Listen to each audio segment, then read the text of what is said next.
Jessica Alvaranza, and this hangout is being held to fulfill assignment number 4 for Ed Tech 527 from Special Topics in Ed Tech. And we all had to give a lesson using a minimum of 2 web-based resources and then discuss the results with our cadre mates. And there were a couple of questions that we needed to address. One was, first of all, what was the lesson? Next, what resources were used? Then, how effective was the lesson? And what worked, what didn't? Also, what kind of reactions did we get from the students? And what changes would we make if we were to do it again? So I was thinking, how about we pose one question and then discuss that before we move on to the next question? Sounds good. Okay, so the first one is, what was the lesson? Either one of you want to go first and explain your lesson? Okay, I'll start. My lesson was on telling time by 5-minute intervals. I kind of used my curriculum project for this. And so that was my lesson, was learning how to tell time by 5-minute intervals. So, very basic. All right. Gabriel? My lesson was on baseball, and it was just kind of a short history of baseball and a couple reasons why I like baseball, and just it was a scavenger hunt basically on the game of baseball. Okay. Mine was, I did mine a couple of days before school was out, so mine was they had to do a PowerPoint on summer fun. Okay. And they had to have, they had to address a couple of questions, and one of the questions was, what causes summer, the scientific reason, how to stay safe during the summer, and then how to keep busy during the summer. So that was it. Okay? And then the next thing is, what resources did you use? I created a shared folder, but the thing is, I went into a classroom at my school, and I asked one of the teachers that I know if I could go into her class, and there were about 10 kids in that class. It was a really small class. So what I did is I had created a folder on Google Docs, and they have Chromebooks, so I logged in for each of them under myself, and so they accessed my folder that way. And I shared a couple videos with them, 2 videos on telling time, one on using the hour hand as a refresher, and telling time by 5-minute intervals. And then the other 2 resources were links to interactive games. One was on time matching, and the other one was on time travel. Nice.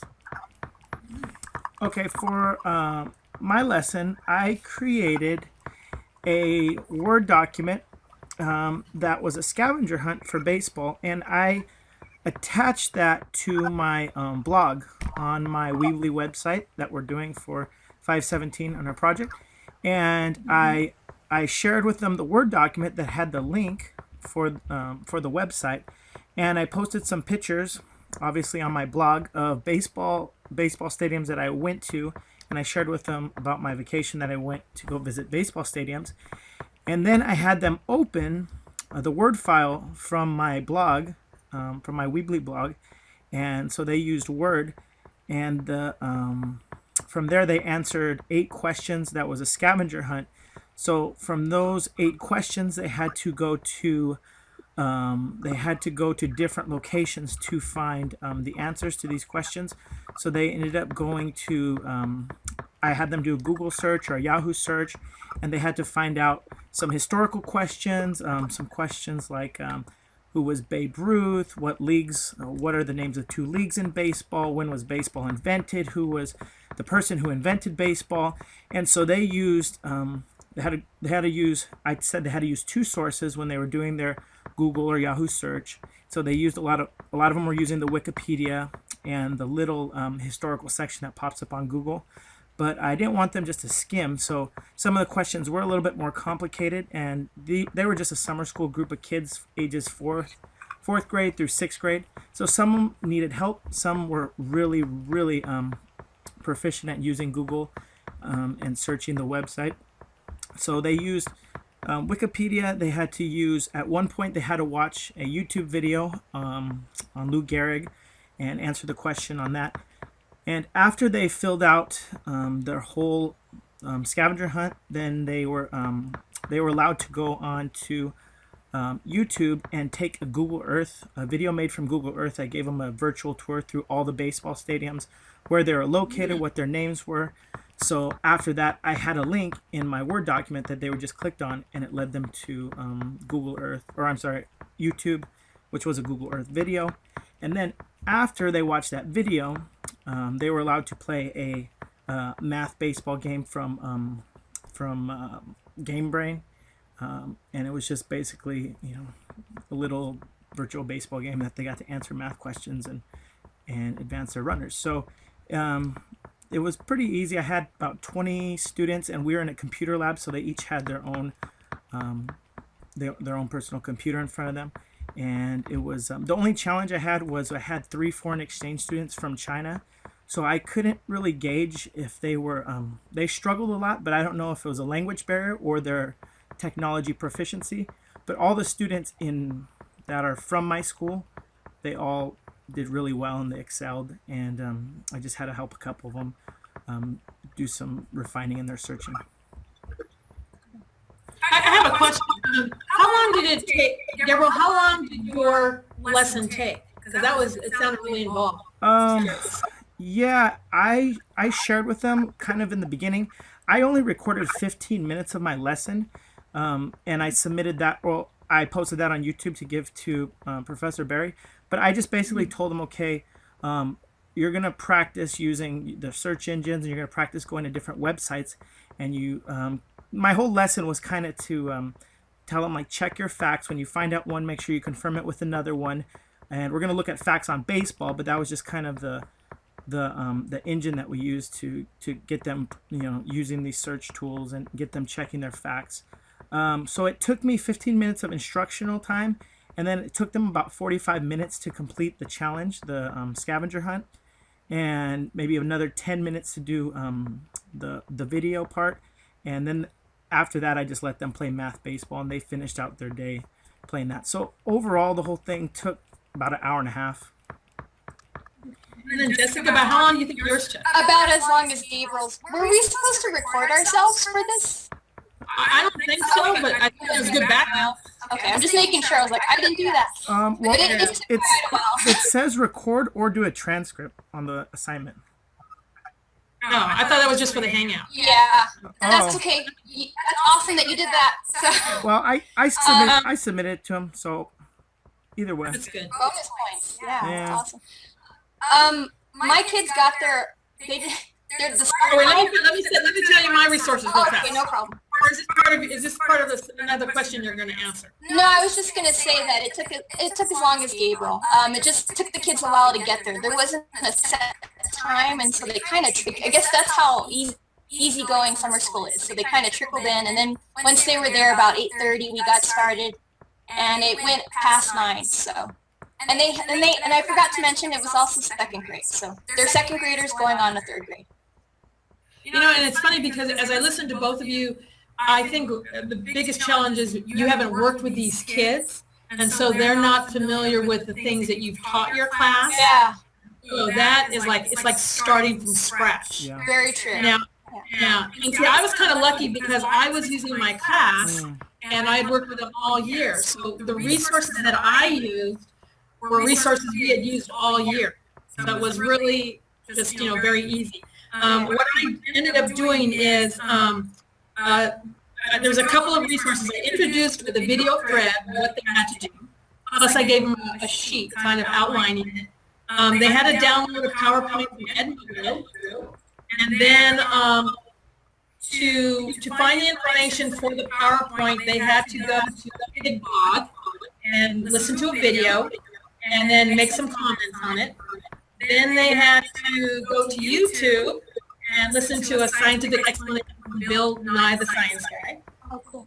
And as they're going along, they're adding information to their PowerPoint as they go along. And then they had to go activelylearn.com, where I had downloaded a Scholastic article, and they went through that and then added that information. And then there was a slide about summer safety, which they had to look at. And then finally, I had some information on our class website that they went to and they looked up. So they had to take all of that information and synthesize it. So that's basically. Nice. Okay, so let me see. The third question could be, how effective was your lesson? You know, and the kids were on their way to third grade, but they had the hardest time. It wasn't telling time by 5 minutes. It was the hour hand that threw them off, because I gave them a paper assessment, and I thought about that later. I'll talk about this again because this is something I would change. But it was just a bunch of a worksheet with a bunch of clocks, and they had to tell time based on the time on the clock. And a lot of them were fine with the minutes, but it was the hour hand that was throwing them off. So that I guess. So that would tell me if this was my set class, that's something I'd have to go back and teach better. Overall though, yeah, I think it was effective though. Just the hour hand was a big issue. It still is for me sometimes too. So. Me too. Gabriel, yours? Well, I think it was successful in that I required them to go back and correct their incorrect questions. And so I gave them incentive. I bought like candies from the 99-cent store, and I let the first place get the first candy, second place second candy. And so they really were trying hard to answer the questions quickly, and they would just click on one answer from Google or whatever popped up, and then they would write that down as their answer. But after they thought they were done, I went back in and highlighted and read the questions that they missed. And I said, you need to use more resources and more sources so that you know your answer is correct. And so they went back, and I made them find their own correct answer online, and they were successful in doing that and answering the questions. So I thought it went well, and it seemed pretty successful. Some of them knew nothing about baseball and still did really well doing the research part, and others loved baseball and played baseball, and they didn't do as well because even though they knew the game, they didn't know how to use Google search, and they didn't know how to read the Wikipedias as much as some kids. So it worked out. Mine, I would say, I guess for me because they pretty engaged. They helped each other. I did hear some things like it was fun. I also know some of the kids who didn't work very well. They were competent, so I didn't have to speak to them. All I had to do was walk around the monitor. So none of them gave up, and it worked really well. Are you cutting off? Yeah, I can't. So it's cutting off for me. I can't hear you guys sometimes. Yeah. I don't know whether. But I lean in forward. That's because I can't hear. Okay, the next question was, I think it's what kind of interactions did we get from Yeah, I heard some of that. It was fun. But then I asked them why. And they were actually, because we're learning. So I enjoyed hearing that. And they enjoyed working together. Although they weren't comfortable with that. So. I think I got good feedback. I think because I gave them all candy, so that maybe is why, I don't know. But they enjoyed. I think they enjoyed using the computer and playing the games and going on the virtual tour the most. The things they didn't enjoy was having to search through the long web pages and find the answer I was looking for. But I just encouraged them to keep going and keep looking, and they could do it. So.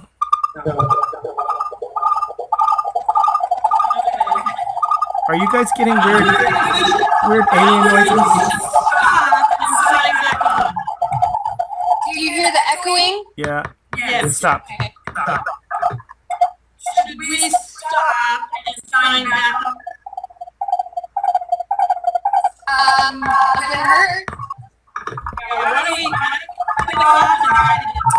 try it again.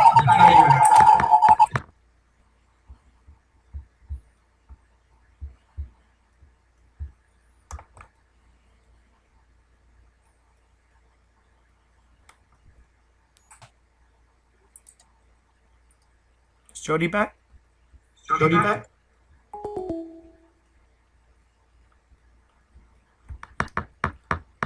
Hello?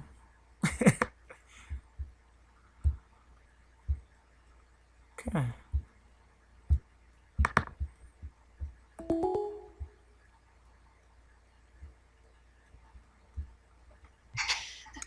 You're back. You're back. Hi. Hi. No Jody.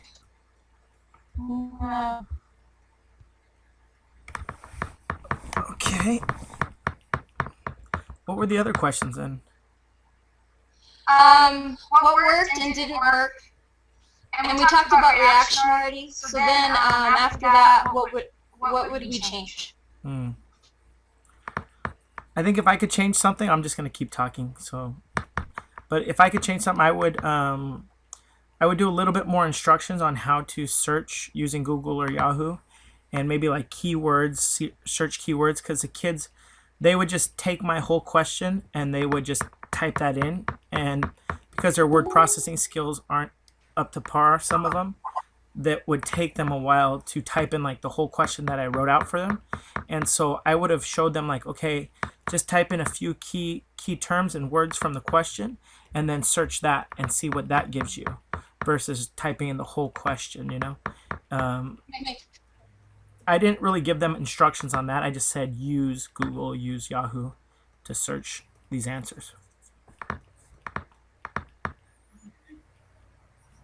And I guess we're on to number 5 then? What we would change, yes. Yeah, what changes would you make?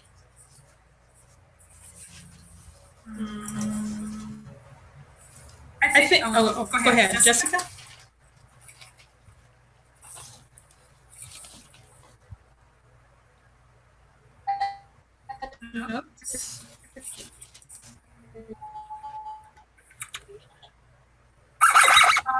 Exactly. You can see me, right? Or you can hear me, right? But I'm frozen. Yes. Okay. Yeah, I would have tried using forms. I don't know how. I think you can take images, right? So maybe I could have provided them images of clocks and then have them enter their answers on the form. So I might try that next time. Gabriel? I kind of already answered it, but I would do a little bit more instruction time on searching keywords in the question versus having them. Well, a lot of the kids just immediately retranscribed the question into Google, and so do maybe a little bit more on, you know, like one of the questions was what was the full name of the Babe, or the Colossus of Cloud, or the Great Bambino. And so they would type in what was the full name instead of just typing in the Babe baseball or something like that, you know. So I could have done a better job probably doing that for them. And so mostly individually, I would told them like, okay, why don't you retype it this way and try to help them individually. If I had to do it over again, I would, because there was so much, I would spread it over a couple of days, and I would give them a time to present their information, or at least one part of the presentation. But like I said, it was so much easier for me because they were my own students, so it's much easier for me to say that. Right. But that's it. Okay. I have a question, Jody. Was yours collaborative work in groups or was it individual? No, they did it. Actually, they did it individually, but in their groups they could. My class is set up in like groups of 4, so they could work with the people around them. And a lot of them did that. They would go step by step through the questions, and when someone had a problem, I noticed that they will look at this or look at that, or they had a problem cutting and pasting the clip art, or they would help each other. So yeah, in that part they worked collaboratively. How about yours, Jessica? You said it was groups? No, they were actually, they each had their own Chromebook, but I encouraged them to help each other in pairs when they encounter difficulties. So I guess mine was the only individual one, and they were adamant on doing it themselves because they didn't want people cheating off their answers. So they were working hard by themselves, covering their screens when they thought someone was looking, because I gave them a candy at the end for the winner. So hey, I guess next time maybe too, that's one thing I could change, is make it more of a group project, so that pair them up. If I didn't know who was good at technology or not, because I've just had these kids in PE class, but if I knew, kind of like you did, Jody, I would choose to pair up the ones that were weaker in technical skills with those that are stronger, and make them in groups that way, for sure. Okay. So is that it? Anything else we need to discuss? I think that's it. No? I think we covered everything. Okay. So I guess that's it then. All right? All right. Okay. I'm gonna post this video to YouTube, and then probably just give Barry the link, because it's hard to send the large files. Okay. And I think I'll do the same with mine, and I'll send you the links. It looks like I have two separate files here, and the last part of the first one is pretty much unintelligible. But so if I ask you to repeat something, or if I ask you a question that you had already answered, it's because of all the cutting in and out. So I apologize for that. So No worries. I'm not going to post anything, because if you guys are doing it. Okay. All right. Have a nice night, ladies. Okay, bye-bye. Okay. Bye. Same here.